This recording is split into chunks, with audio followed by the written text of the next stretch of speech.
Hello.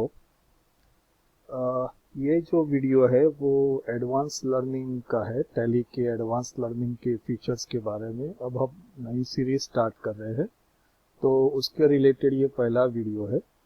इस series में हम लोग कुछ प्रैक्टिकल एनवायरनमेंट में टैली कैसे यूज़ होता है उसकी जानकारी देंगे।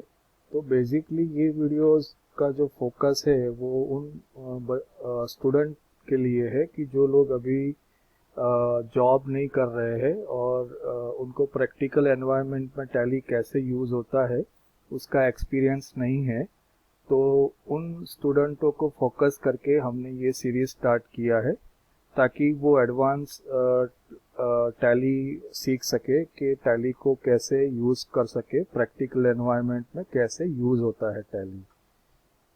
तो उस पर्पज़ से ये सीरीज़ स्टार्ट किया गया है और ये सारे वीडियोस हम बीच बीच में बनाते रहेंगे और वो आपको हमारा जो प्लेलिस्ट है टैली एडवांस लर्निंग, उसमें आपको वो सारे वीडियो देखने को मिलेंगे।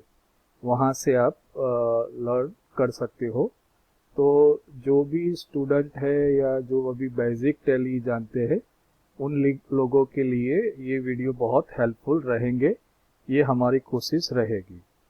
तो सबसे पहले आज का ये जो फर्स्ट वीडियो है हम उसको परचेज से स्टार्ट करेंगे। तो जैसे क्या होता है कि मतलब परचेज लेजर को क्यों अलग अलग तरीके से क्रिएट किया जाता है और उससे आपको क्या रिपोर्ट में मतलब रिपोर्ट लेवल में एनालिसिस करने के लिए वो क्यों हेल्प करता है, ठीक है। तो उसको एग्जाम्पल के साथ में हम सीखेंगे। तो सबसे पहले हम मान लेते हैं कि कोई एक मैन्युफैक्चरिंग कंपनी है, ठीक है। तो मैन्युफैक्चरिंग कंपनी में क्या होता है कि वो लोग कुछ आइटम उनके होते हैं जो उनके रॉ मटेरियल होते हैं, कुछ आइटम्स वो परचेज करते हैं जो उनके पैकिंग मटेरियल में यूज़ होता है, ठीक है। और बहुत बड़ा जो कंपनी होता है उसमें कुछ आइटम ऐसे होते हैं वो जो स्टोर के कंज्यूमेबल आइटम होते हैं, ठीक है।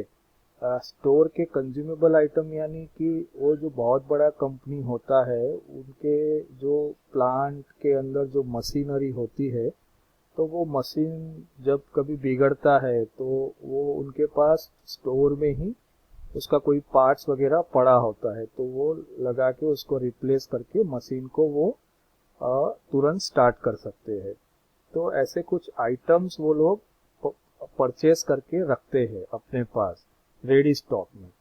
वो ऐसा नहीं होता है कि जब मशीन बिगड़ा है, ये पार्ट्स नहीं चल रहा है तो बाजार में जाके लेके आएंगे और फिट करेंगे। उनके पास वो कुछ आइटम ऐसे होते हैं जो खुद ही स्टोर में रखते हैं, ठीक है।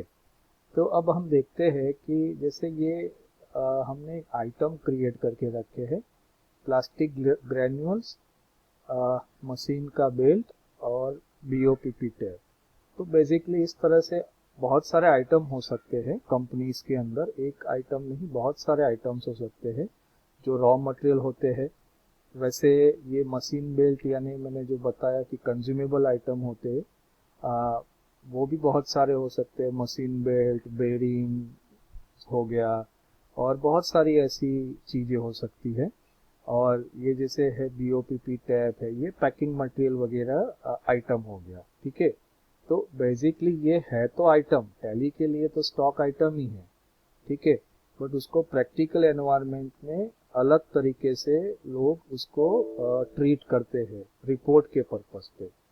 तो सपोज मान लो कि हम एक सिंपल एंट्री हमें पता है, पहले हम सिंपल एंट्री करेंगे, ठीक है। अब मैं एक सिंपल एंट्री करने के लिए अकाउंटिंग वाउचर F9 परचेज में गया मैं, और मैंने यहाँ पे सप्लायर का इनवॉइस नंबर डाला, डेट, यहाँ पे मैं सप्लायर क्रिएट कर लेता हूँ ABC वेंडर, वो मेरा सन्ड्री क्रेडिटर्स है, ओके।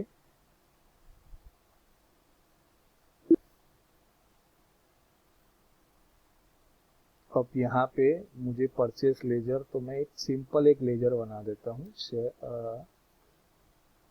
तो परचेज अकाउंट, ठीक है, या परचेज, कुछ सिंपल नाम लिख दिया मैंने, परचेज, अंडर परचेज अकाउंट।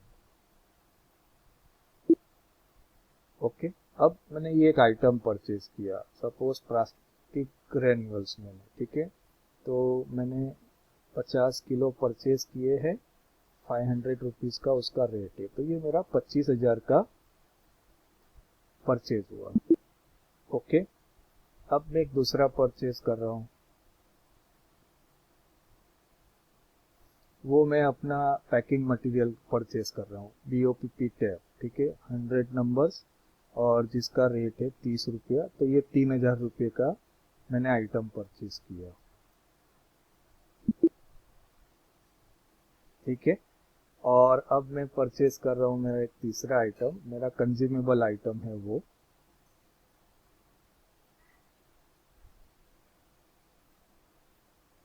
मतलब स्टोर का जो, मतलब मशीन के जो पार्ट है उसका आइटम, तो वो है मेरा मशीन बेल्ट, मैंने 10 नंग परचेज किए और 200 रुपये का उसका रेट था, तो ये 2,000 रुपये का परचेज हो गया।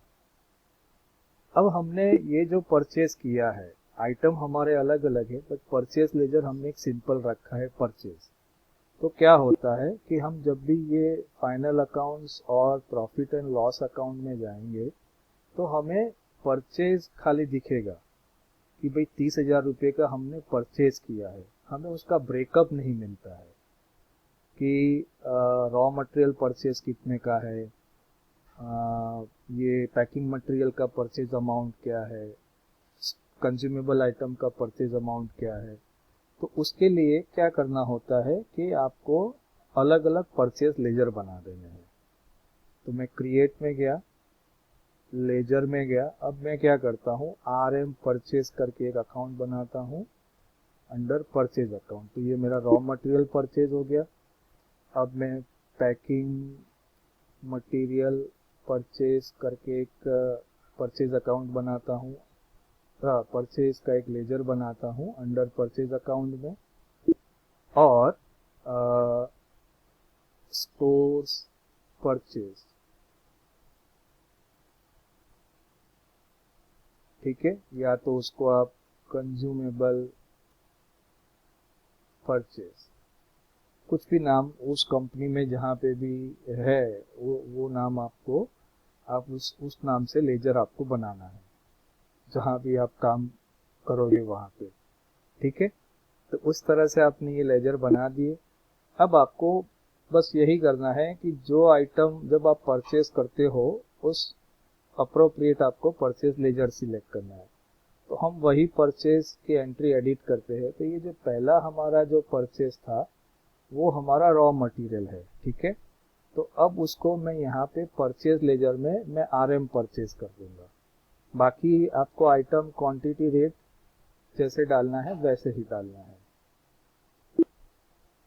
अब नेक्स्ट मुझे क्या करना है कि ये मेरा जो ये दूसरा आइटम था, मेरा पैकिंग मटेरियल, उसकी जब मैं परचेज बुक करूंगा तब मैं उसको packing material purchase laser select करूंगा और फिर आइटम क्वांटिटी रेट अमाउंट डाल दूंगा।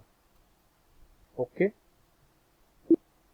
और जब मैं ये मेरा तीसरा परचेज जब मैं बुक करूंगा, जो मेरा कंज्यूमेबल आइटम का है, स्टोर्स के आइटम है, जो मशीन के रिलेटेड आइटम है, तो उसका परचेज करूंगा, तब मैं यहाँ पे कंज्यूमेबल परचेज लेजर को सिलेक्ट करूंगा और उसको एंटर करके मैंने ये इस एंट्री को मैंने सेव कर दिया। ओके, तो मैंने 3 अलग अलग लेजर बनाए। जो परचेज में मेरा मुझे पता है कि ये मेरा रॉ मटेरियल है तो मैंने रॉ मटेरियल सिलेक्ट किया, ये मेरा कंज्यूमेबल आइटम है तो मैंने कंज्यूमेबल सिलेक्ट किया परचेज लेजर में, यहाँ पे परचेज लेजर में। ओके, और मेरा पैकिंग मटेरियल है तो यहाँ पे मैंने packing material purchase laser select किया और एंट्री को मैंने सेव कर दिया। अब हम अपना प्रॉफिट एंड लॉस अकाउंट देखते हैं, final account, profit and loss account. अब देखिए, तो यहाँ पे ये तीनों का आपको अलग अलग बाइफर्केशन मिल गया कि कंज्यूमेबल 2,000 का परचेज हुआ है, पैकिंग मटेरियल 3,000 का परचेज हुआ है और रॉ मटेरियल 25,000 का परचेज हुआ है। तो ये एडवांस फीचर से, मतलब इस तरह से आप करोगे परचेज लेजर अलग अलग बना के परचेज अकाउंट में, तो आप को प्रॉफिट एंड लॉस अकाउंट में उसका ब्रेकअप मिल जाएगा। Thank you very much.